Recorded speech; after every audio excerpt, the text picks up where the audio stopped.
En route pour Rumsiki dans l'extrême nord du Cameroun.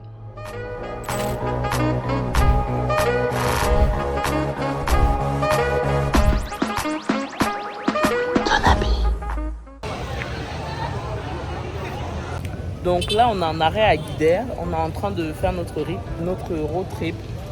Je vous avoue qu'il fait moins chaud. Vous pouvez le constater à ma transpiration en moins.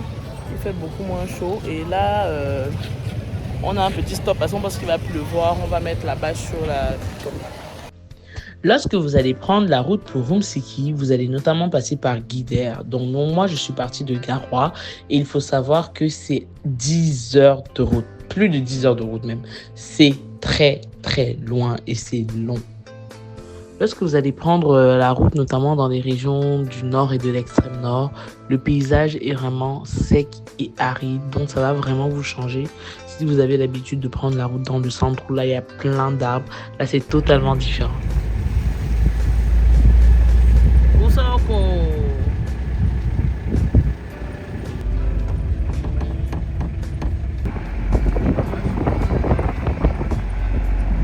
On a pris des routes de trafic.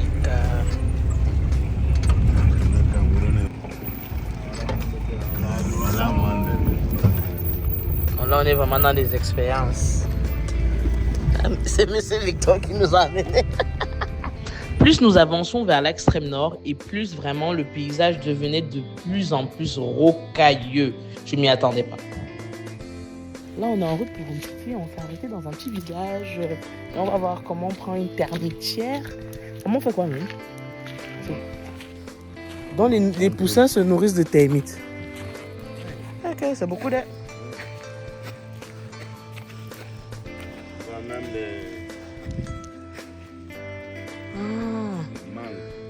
Nous sommes allés dans un second village.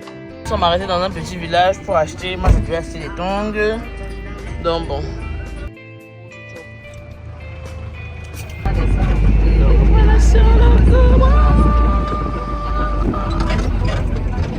Là, on est au lac Cratère, la séparation entre le nord et l'extrême nord.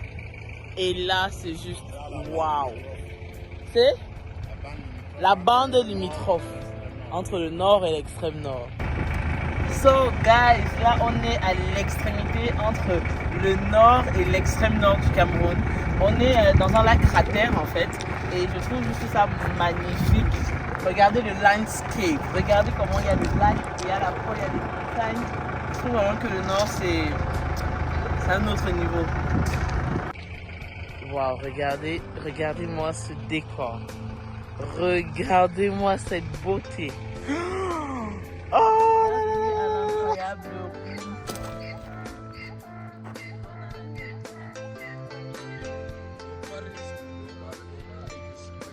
Hello guys, donc je suis en direct de Rumsiki. C'était vraiment un rêve pour moi d'arriver ici. Là, il s'agit vraiment du pic Kapsiki qui était connu des grands alpinistes à l'époque. Et il faut savoir en fait que là, le gros plus de Rumsiki, c'est qu'il s'agit d'un haut plateau où se dresse à perte de vue d'immenses pics de lave. Malheureusement, je n'ai pas eu un beau lever de soleil comme je l'espérais, mais ce qu'on a vu après, non mais regardez la vidéo jusqu'à la fin. Et everywhere you go, il y aura toujours des beignets. Petite visite du campement de Rumsiki de jour.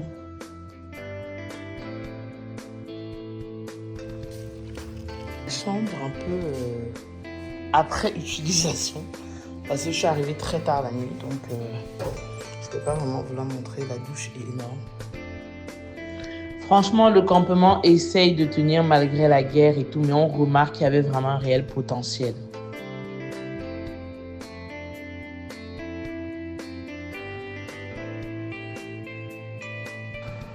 Ayant une équipe de dingue, on a décidé de gravir le mont Rumsiki. Aïe, aïe, aïe, aïe, aïe.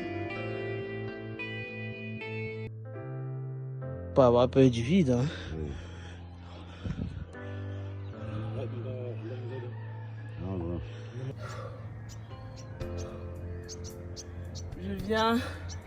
On vient de gravir le mont Rumsiki en babouche, en montant des rochers. Je suis tellement fière parce que la vue que je vais vous montrer dans 2 minutes en valait la peine. Trop contente. Ah. Voilà la vue. En fait, c'est même pas aussi beau.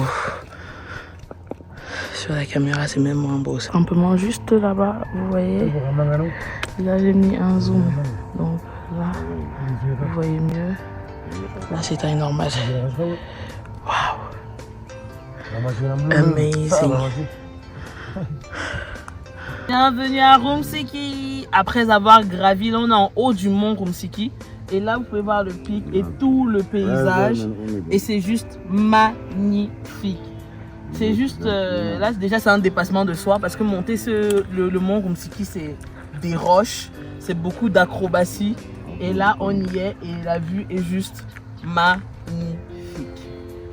Merci à nos guides quand même.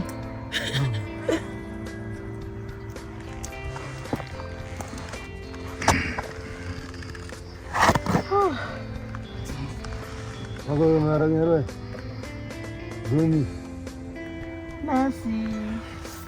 Je pense que c'est dans... Voilà tout ce qu'on a gravé. Là, vous pouvez même pas réaliser. Donc honnêtement, donc dites-vous que là, voilà le parcours à peu près.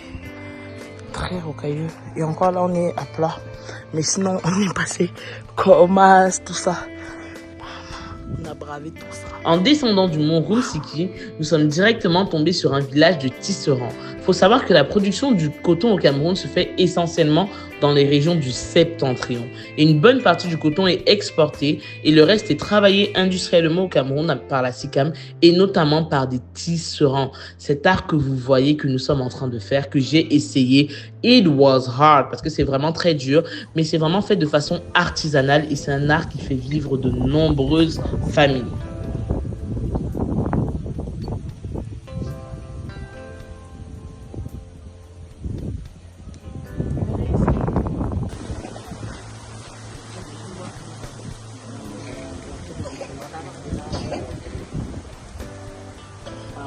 Pas encore la technique.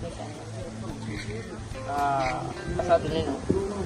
Eh, maman, j'ai cassé. C'est vraiment un art qui s'apprend de génération en génération et je pense que c'est vraiment quelque chose à conserver parce que l'artisanat is priceless. Après le village, nous étions en route pour aller voir le sorcier au crabe. Vraiment, ça a quelques minutes à pied. Je parie que tu ne savais pas qu'on pouvait lire ton avenir à travers un crabe. Let's go. Ce sorcier au crabe est très connu des régions environnantes et même des pays frontaliers. Il faut savoir quand même qu'il a un crabe dans un environnement aride. C'est incroyable. D'accord. Ça, c'est votre voyage. D'accord.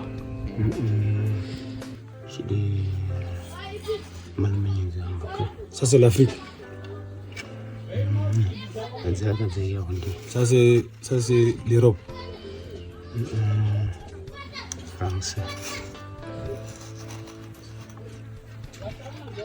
Et là-bas, ça c'est votre travail. Vous avez quoi?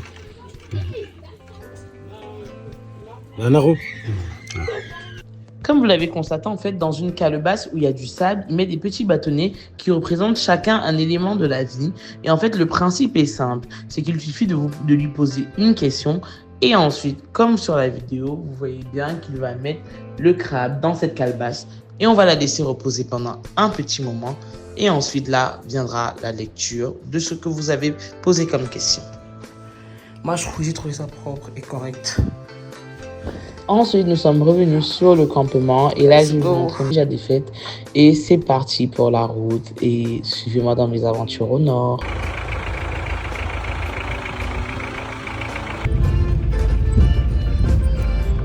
Départ. C'est beau, hein?